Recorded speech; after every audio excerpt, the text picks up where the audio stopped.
প্রিয় দর্শক, আসসালামু আলাইকুম। আশা করি সকলেই মহান রব্বুল আলামিনের দয়ায় ভালো আছেন।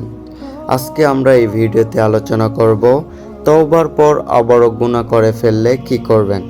ভিডিওটা না টেনে সম্পূর্ণ দেখার অনুরোধ রইল। আশা করি আপনার জীবনে অনেক উপকারে আসবে ইনশাআল্লাহ।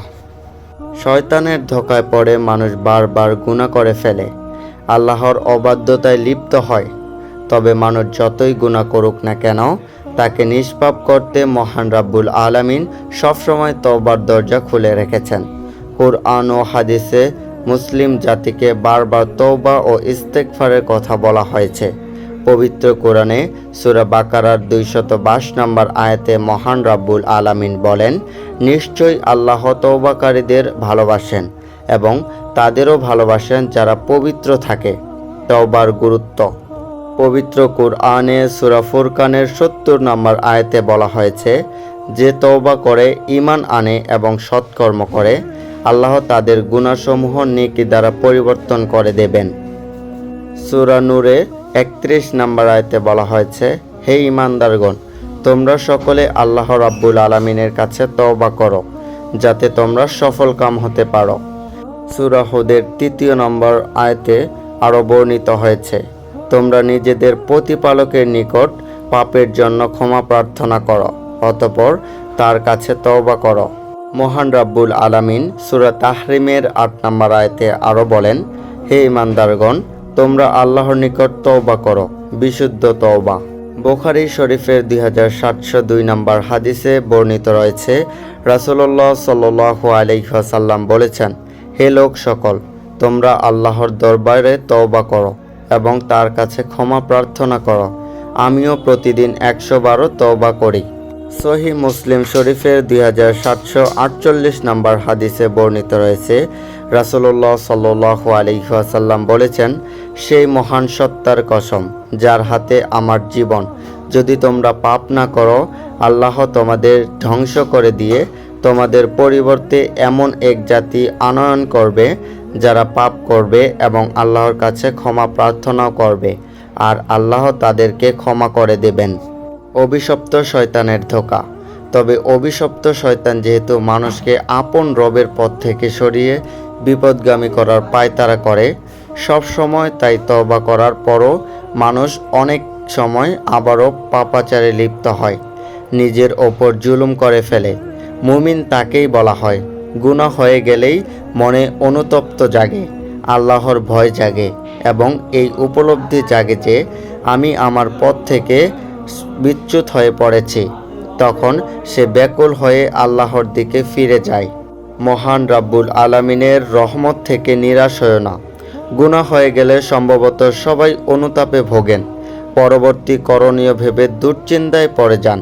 কেউ আবার আপন পাপাচারেই অটল থাকেন, যা আদৌ কাম্য নয়, কারণ পাপ হয়ে গেলে আবারও সঙ্গে সঙ্গে তওবা করা নেওয়া উচিত।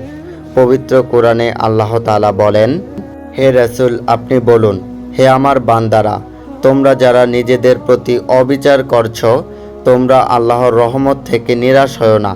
আল্লাহ সব গুনাহ ক্ষমা করে দেবেন, তিনি তো ক্ষমাশীল ও দয়ালু। আয়াতের মাধ্যমে এটাই প্রমাণিত হয়, যে ব্যক্তি ঈমান আনে অথবা সৎ হৃদয়ে তওবা করে, প্রকৃত অর্থে সেই আল্লাহর বান্দা হয়ে যাবে। তার পাপ যদি সমুদ্রের সমতুল্য হয়, তবু তা মাফ হয়ে যাবে। বান্দার গুনাহ মহান রাব্বুল আলামিন প্রতিবারই ক্ষমা করে দেন। বান্দা গুনাহ করে বারবার তওবা করলেও প্রতিবারেই আল্লাহ তাআলা ক্ষমা করে দেন। পাপ করার পর ক্ষমা প্রার্থনাকারী বান্দার প্রতি আল্লাহ ভালোবাসা বর্ণনা করতে গিয়ে রাসূল সাল্লাল্লাহু আলাইহি ওয়াসাল্লাম বলেছেন, সেই মহান সত্তার কসম যার হাতে আমার জীবন, যদি তোমরা পাপ না করো, আল্লাহ তোমাদের ধ্বংস করে দিয়ে তোমাদের পরবর্তী এমন এক জাতি আনয়ন করবে যারা পাপ করবে আর ক্ষমা চাবে মহান রাব্বুল আলামিনের কাছে, আর মহান রাব্বুল আলামিন তাদেরকে ক্ষমা করে দেবেন। বারবার তওবার কথা বলেছেন রাসূলুল্লাহ সাল্লাল্লাহু আলাইহি ওয়াসাল্লাম। মানুষের বারবার গুনাহ ও তওবার বিষয়ে এক হাদিসে রাসূলুল্লাহ সাল্লাল্লাহু আলাইহি ওয়াসাল্লাম বলেছেন, কোনো এক ব্যক্তি গুনাহ করার পর বলল, হে আল্লাহ, আমি গুনাহ করেছি, সুতরাং তুমি আমাকে ক্ষমা করে দাও। তখন মহান রব্বুল আলামিন বলেন, আমার বান্দা গুনাহ করেছে এবং এটা জেনেছে যে তার একজন রব আছে যিনি তার গুনাহ মাফ করবে এবং তাকে পাকড়াও করবে। আমি আমার বান্দাকে ক্ষমা করে দিলাম। তারপর সে আবার একটি গুনাহ করে আবারও বলল, হে আমার রব, আমি গুনাহ করেছি, সুতরাং আমাকে ক্ষমা করে দাও।